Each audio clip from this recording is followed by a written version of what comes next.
పోలీసులకు టెక్నాలజీపై శిక్షణ ఇవ్వడం ద్వారా సైబర్ నేరాలను తగ్గించవచ్చని శాసనసభ స్పీకర్ చింతకాయల అయ్యన్న పాత్రుడు అన్నారు. కానూరు విఆర్ సిద్ధార్థ ఇంజనీరింగ్ కళాశాలలో KV Rao cyber security digital forensic ల్యాబ్ను డిప్యూటీ స్పీకర్ రఘురామకృష్ణరాజుతో కలిసి ప్రారంభించారు. ఈ ల్యాబ్లో సైబర్ టెక్నాలజీ చదువుకున్న విద్యార్థులకు భవిష్యత్తులో మంచి స్థానం లభిస్తుందని స్పీకర్ చెప్పారు. పోలీస్ నియామకాల్లో శారీరక దేహదారుఢ్య పరీక్షలతో పాటు సైబర్ నేరాలపై శిక్షణ ఇవ్వాలని రఘురామ తెలిపారు. టెక్నాలజీ పెరుగుతుంది, సంతోషమే. టెక్నాలజీతో పాటు నేరాలు పెరుగుతున్నాయి. మనకు తెలియకుండా టెక్నాలజీ ద్వారా మన బ్యాంకుల్లో ఉన్నటువంటి అకౌంట్స్ కూడా మారిపోతున్నాయి. అంటే టెక్నాలజీ వల్ల ఉపయోగం ఉంది, నష్టం ఉంది.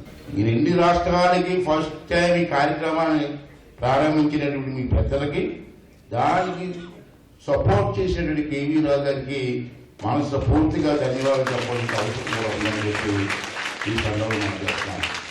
ఈ నేరాలు ఎవరు ఎక్కడతారండి? Police department. అంటే ఈ టెక్నాలజీని పోలీస్ డిపార్ట్మెంట్లో కూడా ట్రైనింగ్ ఇవ్వాల్సిన అవసరం ఉంది. రాబోయే రోజుల్లో ఈ టెక్నాలజీ చదువుకున్న పిల్లవాళ్ళందరికీ కూడా చాలా మంచి భవిష్యత్తు ఉంటుందని కూడా ఈ సందర్భంలో మనం చేస్తాం. వ్యవస్థలో పోలీస్ వ్యవస్థకి, ఎందుకంటే ఎప్పుడో రిక్రూట్మెంట్లు అవుతాయి. జనరల్గా పోలీసులకి పరీక్షలన్నీ కూడా పరిగెట్టాలి, గెంతాలి, ఇటువంటి పరీక్షలే తప్ప ఈ రకంగా ఈ టెక్నాలజీ రిలేటెడ్ సబ్జెక్ట్ కూడా అప్పుడు లేదు, ఐడియా కూడా లేదు.